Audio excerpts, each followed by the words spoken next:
제사장의 의복에 대해 말씀하신 후에 하나님은 아론과 아들들을 제사장으로 위임하라면서 위임식 규정에 대해 말씀을 하십니다. 성소에서 일을 하는 제사장으로 위임하기 위해서 가장 먼저 해야 할 일은 물로 씻고 거룩한 옷을 입는 것이었습니다. 물로 몸을 씻는 것은 단순히 육체적으로 깨끗하게 한다는 의미만은 아닙니다.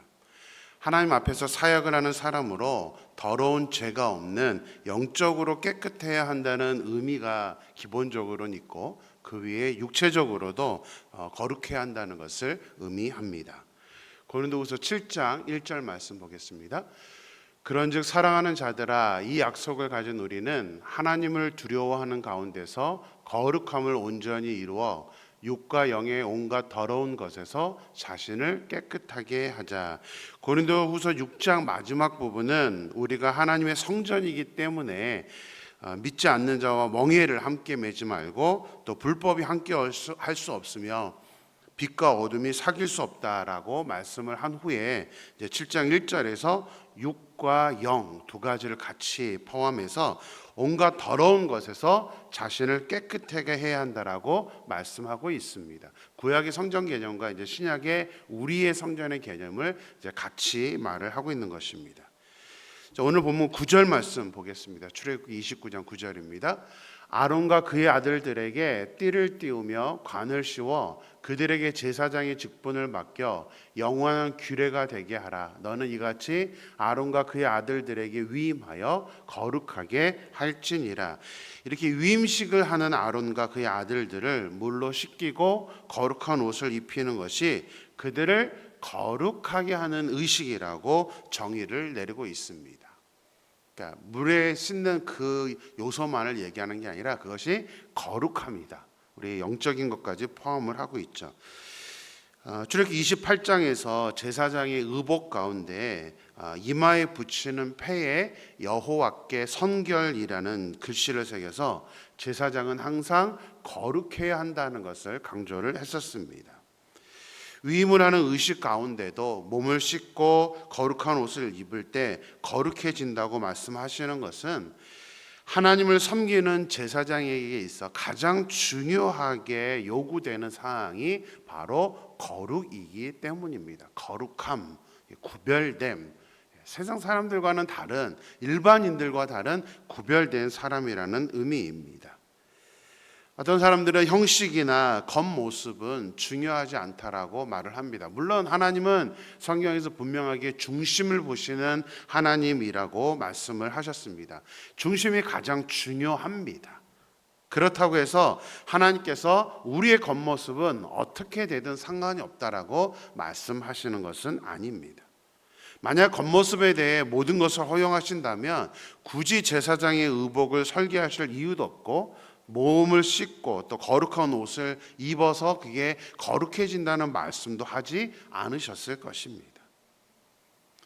우리의 중심이 말로 나타나고 우리의 생각과 우리의 중심이 겉모습으로도 나타나기 때문에 이 겉모습도 성경은 중요하게 생각을 하는 것입니다. 디모데전서 2장 9절 말씀 보겠습니다.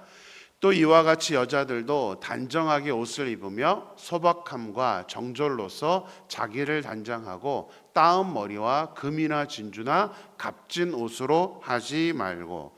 디모데전서는 목회 서신입니다. 바울이 제자인 디모데에게 목회를 하는 데 필요한 내용들을 편지로 써서 보내준 것이 디모데서입니다.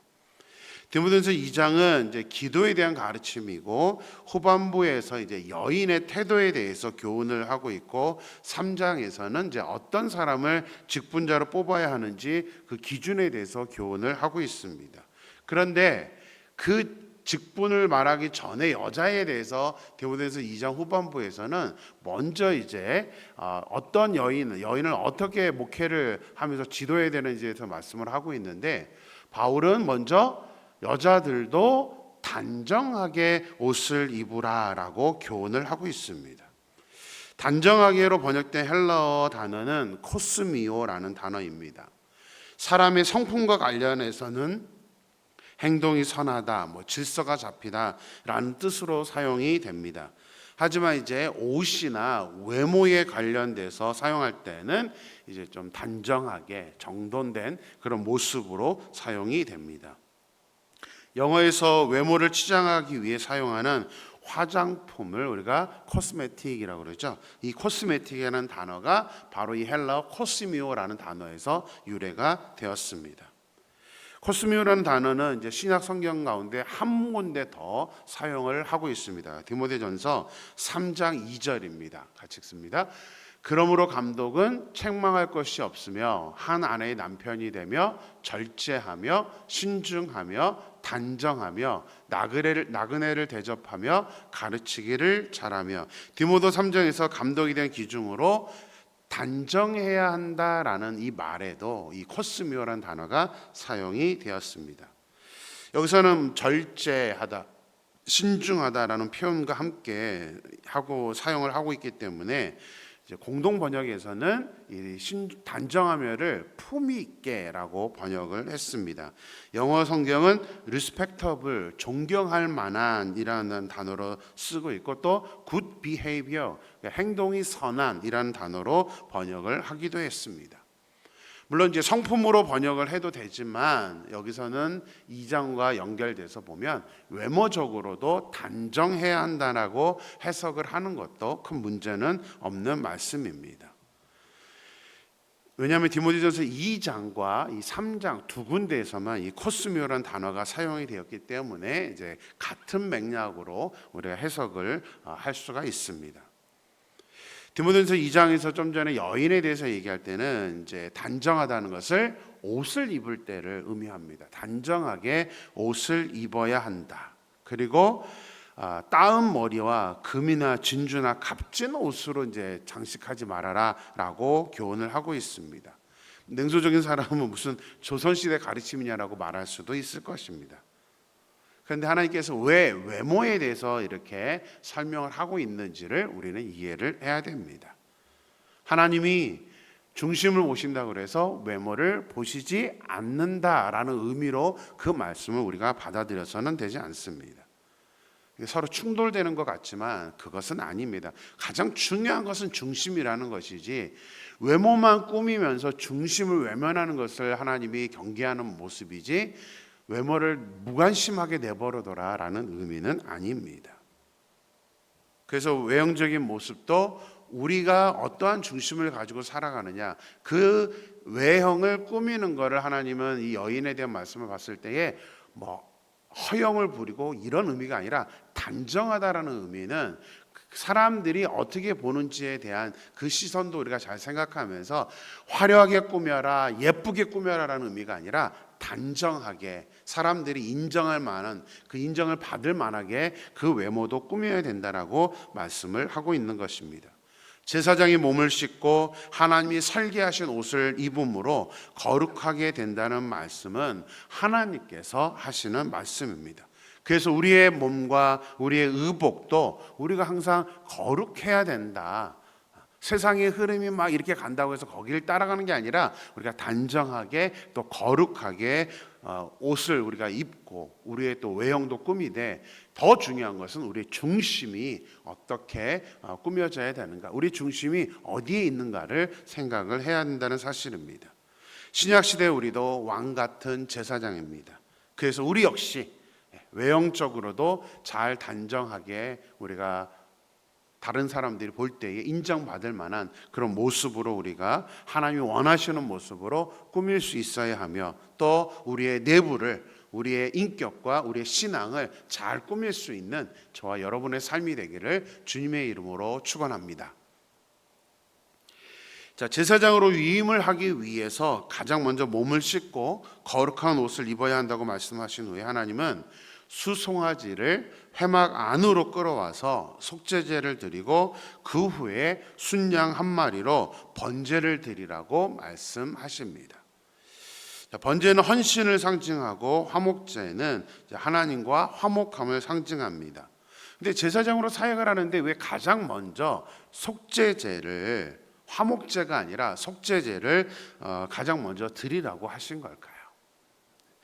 제사장으로 헌신해야 하는 것도 물론 중요하지만 하나님과의 온전한 관계 속에서 제사장으로서의 사역하는 것도 중요하지만 하나님은 제사장에게 원하는 것은 그 무엇보다도 거룩해야 함을, 앞에서 이미 말했던 그 거룩해야 함을 강조하기 위해서 항상 영적으로 우리가 죄를 짓지 아니하도록 먼저 속죄제를 드림으로 우리의 죄를, 제사장의 죄를 다 내려놓고 다 씻긴 후에 사역을 해야 한다는 그 중요성을 강조하는 것입니다. 죄로 인해 죽을 수밖에 없는 존재임에도 불구하고 하나님께서 제사장으로 사용하시기 때문에 모든 죄를 수송아지에게 전가하는 속죄제를 드려야 비로소 거룩한 제사장으로 사역을 시작할 수 있는 것입니다. 육체를 깨끗하게 씻고 겉으로 드러나는 거룩한 의복을 입음으로 거룩하게 될 수 있는 것도 중요하지만 근본적으로는 우리의 죄를 해결해야만 우리의 중심이 하나님께 온전히 거룩해진다는 사실입니다. 그래서 거룩이라는 것은 반드시 죄의 사함이 있어야만 거룩해지는 것입니다. 자, 죄를 속하는 속죄제를 드린 후에는 이제 순양으로 번제를 드려 제사장으로 헌신하며 살겠다는 결단을 해야 합니다. 헌신이 없이 하나님의 거룩한 제사장이 될 수는 없습니다. 사전을 보니까 헌신이란 단어를 이렇게 정의를 내리고 있는 것을 보았습니다. 헌신은 몸과 마음을 바쳐 있는 힘을 다함이라고 정의를 내리고 있습니다. 그러니까 헌신한다, 우리가 하나님 앞에 제사장으로서 헌신한다라는 것은 몸만이 아니라 마음까지 모든 것을 다 바쳐서 우리가 헌신을 할 수 있는 것입니다. 그래서 번제를 드리는 것은, 번제는 모든 것을 태우는 희생, 헌신을 상징하기 때문입니다. 모든 것을 태우는 것처럼 우리의 몸과 마음을 전부 다 바쳐서 또 있는 힘을 다해서 거룩한 제사장이 될 수 있는 것입니다. 구약시대 제사장만 제사장이 아니라 신약시대는 우리 모두가 거룩한 제사장입니다. 또 우리는 하나님의 자녀입니다. 그래서 우리가 하나님께 온전히 쓰임받기 원한다면 우리의 죄의 문제를 온전히 해결하고 그리고 몸과 마음을 바쳐 하나님께 헌신하기로 작정하고 결단하면서 또 그렇게 그 중심으로 살아가야 한다는 사실이죠. 가나안을 정복했던 여호수아가 마지막 고별 설교를 하면서 이스라엘 백성들에게 너희가 섬길 자를 오늘 택하라, 오늘 나와 내 집은 여호와를 섬기겠노라 라면서 하나님께만 헌신하겠다고 결단을 했었습니다. 선택은 우리의 몫입니다. 저는 간절히 소망합니다.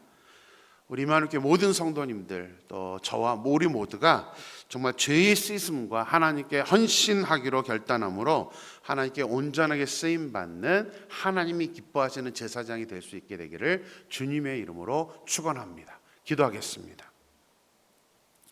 하나님, 오늘도 새로운 날을 저에게 허락하시고 말씀으로 함께 하심에 감사합니다. 오늘 말씀을 통해서 우리가 신약시대 삶에서 거룩한 제사장으로 하나님의 자녀로 살아가는 데 있어서 어떠한 중심을 가져야 되는지 말씀해 주셔서 감사합니다. 하나님은 우리의 중심을 보시는 하나님이시지만 그래도 우리의 외모 역시도 하나님 중요하게 생각하신다는 것을 오늘 말씀을 통해서 깨닫습니다. 그래서 제사장 위임식을 하면서 물로 씻고 거룩한 구별된 옷을 입는 것, 그것이 우리의 몸가짐과 우리의 행동가짐을 거룩하게 만들 수 있는 그런 길이라는 것을 말씀하고 있습니다. 하나님, 우리가 화려하게 꾸미라는 그런 의미가 아니라 하나님, 우리의 중심도 중요하게 우리가 생각하지만 겉으로 드러나는 우리의 모습도 우리가 단정하게 하나님의 기뻐하시는 그 모습으로 우리가 살아갈 수 있도록 인도하여 주시옵소서. 또 하나님, 제사장을 위임식할 때 가장 먼저 희생을 의미하는 번제나 화목을 의미하는 화목제가 아니라 속죄제를 먼저 드림으로, 먼저 우리가 제사장으로서 살아가기 위해서는 가장 먼저 죄의 문제를 해결해야 되고 그런 후에 우리가 하나님께 헌신하고 하나님과 온전한 관계 속에서 살아가야 됨을 이 제사의 순서를 통해서 말씀하고 있습니다. 하나님, 소망합니다.